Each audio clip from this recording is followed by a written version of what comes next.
오늘도 제 방송을 들어주셔서 진심으로 감사드립니다. 자, 오늘은 이 코로나 시국에 삼성전자 3분기 예상 영업이익 때문에 일본, 중국, 미국 발칵 뒤집힌 현재 상황이란 주제로 여러분들과 한번 이야기를 나눠보도록 하겠습니다. 자, 삼성전자가 3분기 스마트폰 가전 선방에 힘입어 기대 이상의 실적을 거둘 것이라는 전망이 연이어 이어지고 있습니다.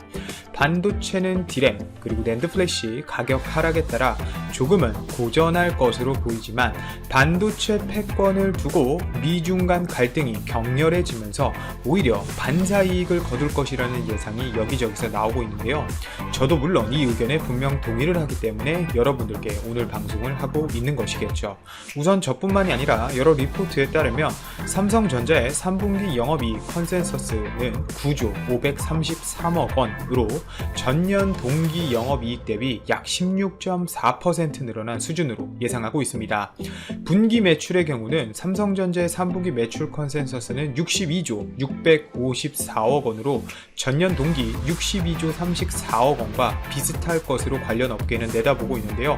그런데 매출은 비슷하지만 이 삼성전자의 3분기 영업이익이 10조 원에 달할 것이라는 예상도 잇따르고 있어요. 우선 그 이유를 설명드리겠습니다. 미국에서 9월 임상 2상 통과하고 10월에 트럼프 대선 때문에 임상 3상 통과를 하면 코로나 리스크가 아마 전반적으로 줄어들고 있다는 신호를 미국에서부터 주게 될 것이고, 이로 인해 하반기 경제 재개가 일어날 것입니다. 따라서 스마트폰 및 TV, 가전의 판매 호조로 IM 사업부의 영업이익이 3.2조 원이 약 예상이 되고 있고요. CA 사업부의 이 영업이익은 1조 원대로 기대치를 훌쩍 뛰어넘는 가운데 서버 수요 둔화로 우려했던 반도체 부분 실적도 화웨이양 재고 축적 수요 증가 등의 영향으로 선방할 것으로 판단이 되기 때문입니다. 여러가지 이유가 방금 말씀드린 것처럼 복합적이지만 어찌 되었건 미국의 중국에 대한 이 반도체 제재가 현재 우리나라에게 있어서는 당장 어려운 시기에 오히려 좋은 시그널을 주고 있다는 점을 우리는 주목해야 됩니다. 자, KB증권도 올 3분기 삼성전자가 18년 4분기 이후 7개 분기 만에 이 영업이익 10조 원을 달성할 것으로 내다보고 있어요. 반도체 업계에서는 당초 3분기 들어 메모리 반도체 가격이 하락하면서 삼성전자, SK하이닉스 등 한국 반도체 업체의 실적이 부진할 것으로 내다보고 있었습니다. 이유야 당연히 디램 현물가 때문인데요. 디램 익스체인지 확인 결과 디램의 경우 이 PC향 범용 제품 이 DDR4 8GB의 지난 7월 고정 거래 가격이 3.13달러로 전월보다 5% 넘게 하락한 데 이어 8월은 전월과 동일한 가격을 유지하고 있고요. 낸드 플래시 메모리 카드 이 USB향 범용 제품의 7월 고정 거래 가격이 4.39달러로 전달에 비해 약 6.2% 하락한 데 이어 8월 고정 거래가는 4.35달러로 두 달 연속 하락했습니다. 이는 삼성전자, SK하이닉스 등 한국 메모리 반도체 업체들의 3분기 수익성에 당연히 부정적 영향을 미치면서 이들 기업의 주가도 최근 약세를 보여왔죠. SK하이닉스 아주 그냥 쭉쭉 떨어졌었죠. 지금 힘을 못 쓰고 있기는 한데 삼성전자는 어찌되었건 상황이 조금 다릅니다. 최근 미국이 중국 통신장비 업체 화웨이에 대한 제재 수위를 높이는 등 미중 간 패권 다툼으로 인해 삼성전자가 상대적으로 반사 이익을 얻을 수 있다는 전망에도 힘이 실리고 있기 때문이죠. 이 전자업계에서는 화웨이가 정상적으로 반도체를 공급받지 못할 경우 스마트폰 사업을 아예 포기할 수도 있다는 전망이 대만을 비롯한 해외 애널리스트를 중심으로 나오고 있습니다. 자, 이렇게 되면 특히 삼성은 화웨이와 경쟁했던 유럽 그리고 남미 등 중저가 스마트폰 시장에서 유리한 고지를 점할 수 있게 되는데요. 물론 올해 글로벌 스마트폰 시장이 신종 코로나 바이러스 영향으로 지난해보다 11%가량 줄어들 것이라는 전망이 나오고는 있습니다. 하지만 당초 예상했던 올해 시장 규모 11억 9천만 대보다는 상향 조정된 수치인데요.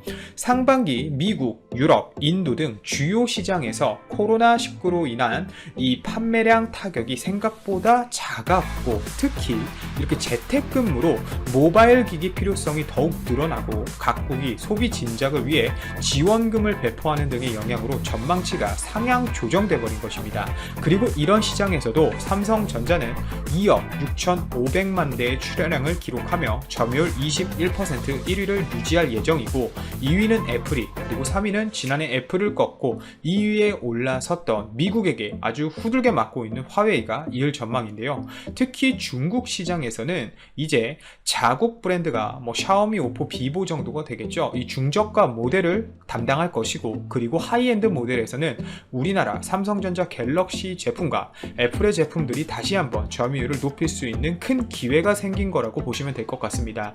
이런 부분 때문에 최근 5G 스마트폰 부품주들이 꽤 많은 주가 상승률을 보여주고 있는 것이고요.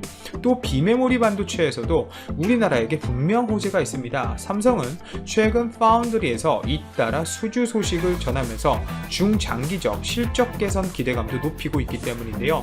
미국 반도체 업체, 최강자까지는 아니지만 그래도 엄청난 업체죠. 이 엔비디아는 이번 달이죠. 1일 데스크탑 PC용 차세대 그래픽카드 지포스 RTX 30 시리즈를 발표하면서 이 제품의 프로세서 대부분을 삼성전자 파운드리 8나노미터 공정에서 생산한다고 발표를 했습니다. 제가 일전에 말씀드렸지만 역시 예상 적중입니다. 제가 작년부터 이거 느낌이 온다고 여러가지 말씀드리면서 제가 얘기를 드렸었는데 결국 맞아 들어섰죠. 자, 엔비디아 뿐만이 아니죠. 앞서 지난달 삼성전자는 IBM의 차세대 서버용 중앙 처리 장치인 파워10을 EUV 기반 7나노 라인에서 생산 소식을 알렸고, 올해 2월에는 퀄컴의 차세대 5G 이동통신 모뎀 칩 X60 생산 계약을 따냈습니다. 솔직히 말씀드리자면 삼성전자가 이 경쟁 관계에 있는 인텔, 그리고 AMD, 애플 등으로부터 이 파운드리 물량을 대량 수주할 가능성 자체는 아직 낮은 것이 사실이지만, 그래도 최근 굵직한 이런 수주 소식은 파운드리 분야에서도 분명 삼성의 경쟁력과 실력을 입증하고 있는 것이고, 메모리 반도체 가격 상승 전환이 예상되는 내년 이후 더욱 견조한 실적을 거둘 것이라는 기대감은 당연히 커질 수밖에 없습니다. 특히 DDR5로의 전환이 예정되어 있는 만큼 새로운 시장에서 더욱 그 경쟁력이 높아질 수밖에 없을 것이고요. 어찌되었건 중요한 건 결국 실력이 될 것 같습니다.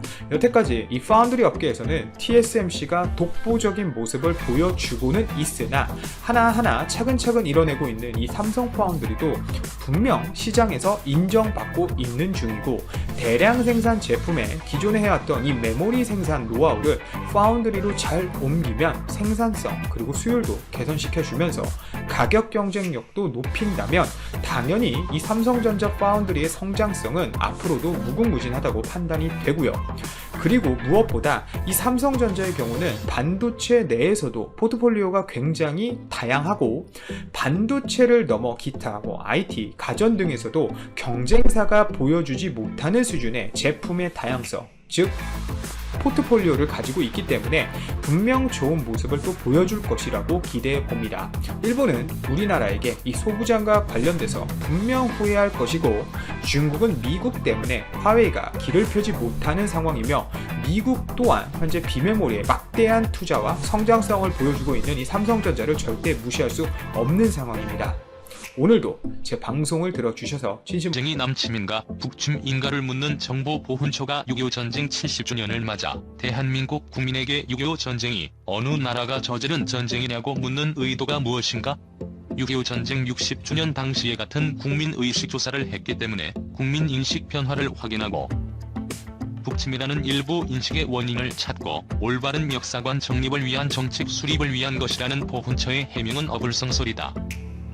보훈처가 이번 조사 관련 해명보 중자료로 올린 2010년 10월 한국국방연구원의 인식조사 결과에 따르면 6.25 전쟁이 북한의 단독 남침이란 응답이 41.8%, 북한이 소련의 지원을 받은 남침이란 응답이 53.6%로 북한의 남침으로 인식한 국민이 95.4%였고, 미국의 지원을 받은 남한의 북침이란 응답은 0.3%, 남한의 단독 북침이란 응답은 0.1%였다.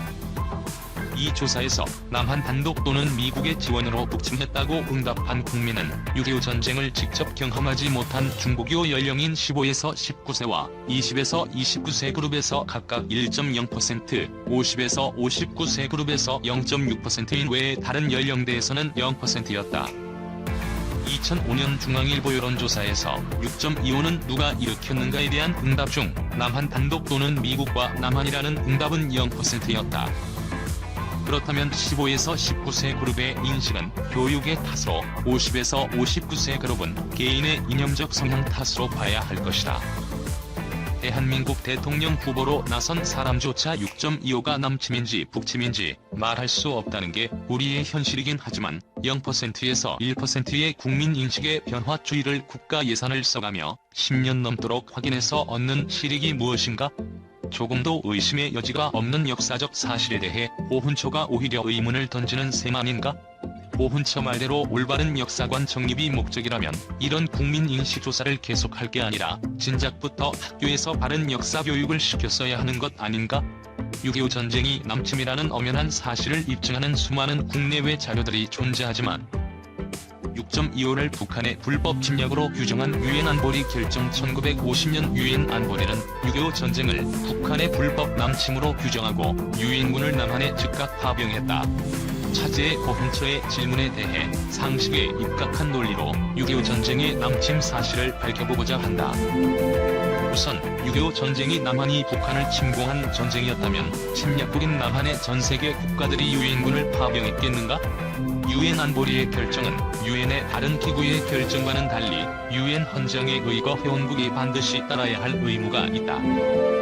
따라서 우리는 6.25 전쟁을 북한과 중공의 불법 침략으로 규정한 유엔 안보리 결정을 수용하고 준수해야 할 의무가 있다. 2010년 11월 서울 G20 정상회의 참석차 방한했던 버락 오바마 미국 대통령은 용산 미군 기지를 방문해 미군 장병들 앞에서 6.25 전쟁 60주년에 관한 연설을 했다. 그의 연설문에 한국 전쟁이 지리적인 관점에서 볼 때 전쟁이 시작된 곳에서 끝났기 때문에 일부 사람들은 이곳에서 싸운 사람들의 희생을 빗대어 무승부를 위해 죽었다는 표현을 쓰고 있습니다. 그러나 이것은 무승부가 아니었습니다. 그때에도 승리였고 오늘도 승리인 이후 6.25 전쟁에는 미국을 위시한 16개국의 전투병력과 5개국의 의료지원팀이 참여했고 세계 40개국이 물자와 수송을 지원했고 6개국이 전후 복구를 지원했다. 그때에도 승리였고 오늘도 승리인 것입니다. 라는 대목이 있다. 이것은 승리였습니다. 1953년 당시 총 60개국의 유엔 회원국 중 52개국과 교황청을 포함한 비회원국 15개국 등 총 67개국이 남한을 지원한 것이다. 6.25 전쟁이 남한에 의한 북침이었다고 주장하려면 우선 이 많은 나라들이 무슨 목적과 명분으로 아시아의 작은 나라의 침략 전쟁에 참전했는지를 설명할 수 있어야 한다. 그리고 미군이 침략 전쟁에 참전한 것이라면 침략을 시작했던 국경에서 휴전을 한 것을 승리했다고 할 수 있겠는가? 그때에도 승리라는 것은 당시 북한과 중공의 침략으로부터 대한민국의 영토와 민주주의를 수호하는 데 성공했다는 의미이다. 6.25 전쟁 관련 국내외 각종 증거 자료들은 차치하고 단순히 군사적 측면만 보더라도 6.25 전쟁은 남침임이 명백하다. 당시 북한군은 6월 25일 침략 후 3일 만에 서울을 점령했고 유엔 결의에 따라 일본에 주둔하던 미군이 즉각 참전하여 7월 5일 우산 전투에 투입되었으나 북한군에 계속 밀려 8월 초 낙동강 방어선까지 후퇴했다. 대한민국이 지고 있는 빛 6.25 전쟁에 참전한 유엔군은 연인원 기준으로 196만 명에 달한다.